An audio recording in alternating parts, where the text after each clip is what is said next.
Jika membicarakan perang Diponegoro, tidak akan terlepas dari tokoh penggagasnya, yaitu Pangeran Diponegoro sendiri, sang pemimpin perang Jawa atau sering juga disebut dengan Perang Diponegoro. Pangeran Diponegoro adalah keturunan Keraton Yogyakarta yang mendapatkan gelar pahlawan nasional pada tahun 1973. Pangeran Diponegoro terkenal sebagai sosok yang memimpin perang Diponegoro atau Perang Jawa melawan kolonial Belanda. Perang yang berlangsung dari tahun 1825 hingga 1830 tersebut merupakan salah satu pertempuran terbesar yang pernah dihadapi Belanda selama masa pendudukannya di Nusantara, yang memakan banyak korban dan biaya. Selain dikenal sebagai pahlawan yang tidak gentar melawan Belanda, Pangeran Diponegoro juga seorang pribadi yang taat agama. Masa kecil Pangeran Diponegoro lahir dengan nama kecil Bendara Raden Mas Mustahar pada 11 November 1785. Ia lahir di lingkungan Keraton Yogyakarta. Ayahnya adalah Sri Sultan Hamengkubuwono III, Raja ketiga Kesultanan Yogyakarta. Ibunya bernama Mangrawati, selir Sri Sultan Hamengkubuwono III yang berasal dari Pacitan. Sejak kecil, Raden Mas Mustahar tidak diasuh oleh kedua orang tuanya, melainkan oleh nenek buyutnya, yaitu Ratu Ageng Permaisuri Sri Sultan Hamengkubuwono I di Puri, Tegalrejo. Ratu Ageng mendidiknya dengan penuh kasih sayang dan banyak menceritakan tentang penderitaan rakyat akibat penjajahan Belanda. Besar harapan sang nenek agar Raden Mas Mustahar menjadi pembela rakyat dan pewaris kelangsungan Mataram. Di bawah asuhan Ratu Ageng pula, Raden Mas Mustahar belajar ilmu agama dan bela diri. Raden Mas Mustahar tumbuh menjadi anak yang rendah hati, soleh, dekat dengan rakyat, dan pemberani. Riwayat pendidikan Pangeran Diponegoro umumnya berkutat di sekitar keraton. Ia mendapatkan pendidikan kesastraan Islam Jawa. Ia juga mendapat pengajaran bergaya pesantren yang lebih formal tentang Al-Quran dan hadis dari ulama yang berkunjung ke Tegalrejo. Saat beranjak dewasa, tepatnya pada tahun 1805, namanya diubah oleh sang kakek Sultan Hamengkubuwono II menjadi Raden Mas Ontowiryo. Pada masa itu juga ia menemukan minat baru, yakni berkelana di hutan dan gunung. Dalam perjalanannya, Raden Mas Ontowiryo bertemu dengan Kyai Mojo yang kemudian menjadi penasehat spiritualnya. Raden Mas Ontowiryo juga senang bertapa di perbukitan di sekitar Yogyakarta, khususnya di Gua Langse, Gunung Kidul, di mana ia mendapatkan banyak ilham. Mendapat gelar Pangeran Diponegoro ketika ayahnya resmi naik tahta pada 1812 menjadi Sultan Yogyakarta dengan gelar Sri Sultan Hamengkubuwono III. Raden Mas Ontowiryo dinobatkan sebagai pangeran dengan nama Pangeran Arya Dipanegara. Sejak saat itu Raden Mas Ontowiryo dipanggil Pangeran Dipanegara atau Pangeran Diponegoro. Sayangnya, ketika ia mendapat gelar tersebut, keadaan Keraton Yogyakarta semakin kacau karena intervensi oleh Belanda. Sejak muda, Pangeran Diponegoro memilih meninggalkan aktivitas di Keraton Yogyakarta dan hanya melakukan audiensi kepada Sultan pada hari-hari besar. Keputusan itu diambil karena ia tidak senang melihat meluasnya budaya Barat di keraton yang tidak sesuai dengan budaya Jawa dan nilai-nilai Islam. Ketimpangan sosial ekonomi akibat kebijakan Belanda serta konflik antar bangsawan di Kesultanan Yogyakarta. Sejak mengundurkan diri dari kehidupan politik kerajaan, Pangeran Diponegoro tinggal di Tegalrejo di tanah yang diwarisi dari nenek buyutnya, yaitu Ratu Ageng. Pada puncaknya, Pangeran Diponegoro bertekad mengusir Belanda dari keraton dan merebut Jawa dari Belanda. Perlawanan yang dilakukan oleh Pangeran Diponegoro terhadap pemerintah kolonial Belanda menjadi salah satu catatan sejarah yang dikenal dengan sebutan Perang Diponegoro. Sebutan Perang Diponegoro diberikan karena pemimpin perlawanan ini adalah Pangeran Diponegoro, disebut sebagai Perang Jawa karena peristiwa ini terjadi di tanah Jawa. Perang Diponegoro atau Perang Jawa bahkan disebut sebagai salah satu bagian perubahan yang besar di dunia pada akhir abad ke-18 dan awal abad ke-19. Sejarah mencatat bahwa Perang Diponegoro telah menewaskan ratusan ribu rakyat Jawa dan puluhan ribu serdadu Belanda.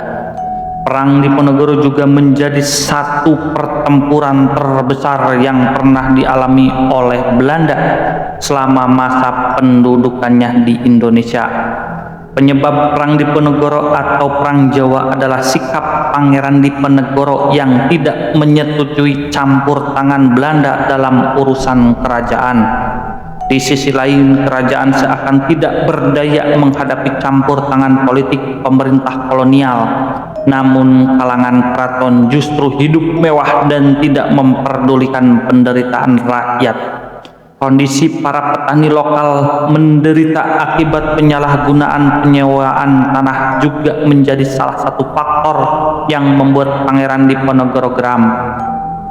Kekecewaan Pangeran Diponegoro memuncak ketika Patih Danurja atas perintah Belanda memasang tonggak-tonggak untuk membuat rel kereta api melewati makam leluhurnya.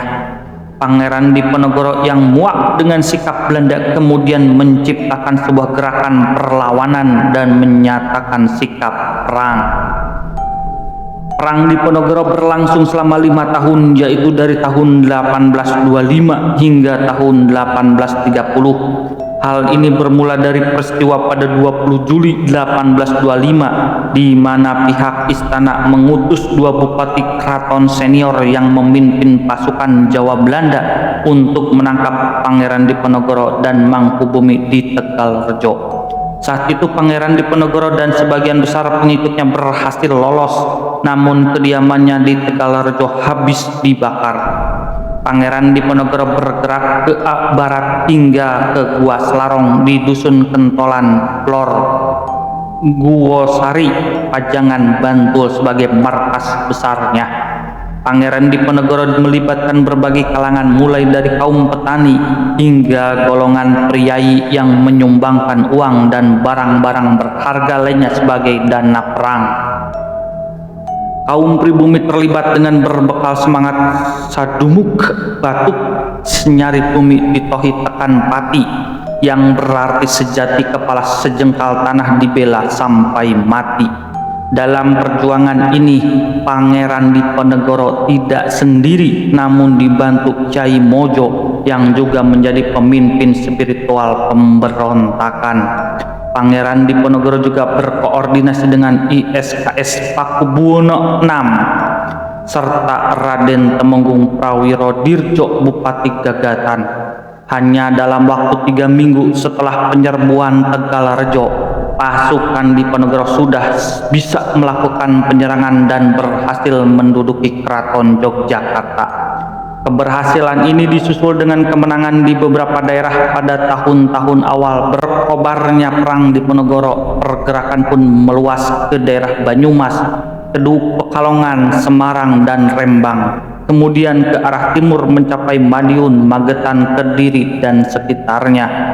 Meluasnya pergerakan perlawanan yang dicetuskan Pangeran Diponegoro disebut mampu menggerakkan kekuatan di seluruh Jawa.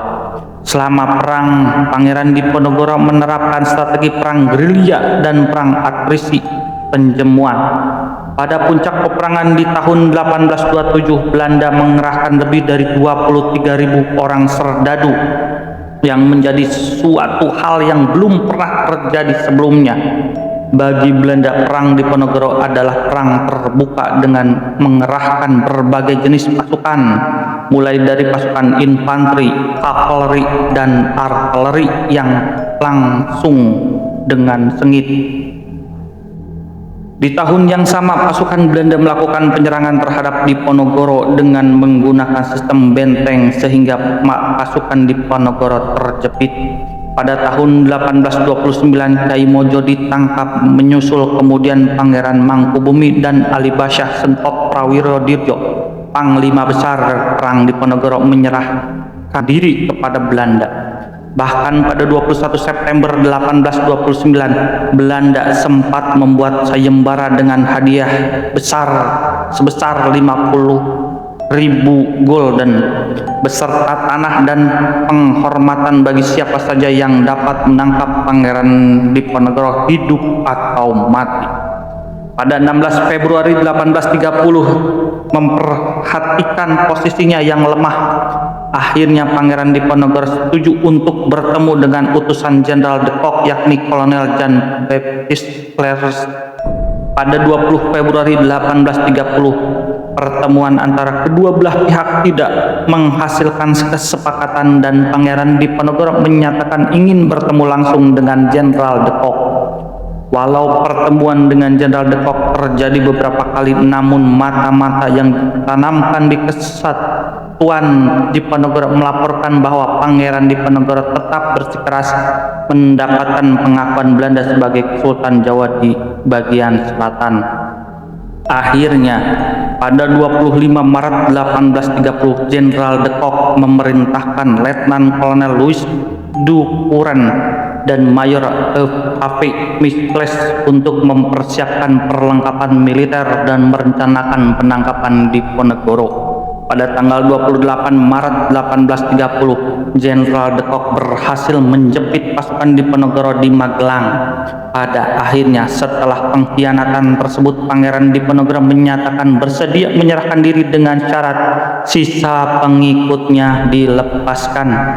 Penyerahan diri Pangeran Diponegoro pun menandai berakhir Perang Diponegoro atau Perang Jawa pada 1830. Setelah ditangkap di Magelang, Pangeran Diponegoro sempat diasingkan di Gedung Presidenan Semarang yang berada di Ungaran sebelum dibawa ke Batavia pada 5 April 1830 dengan menggunakan kapal Pollux.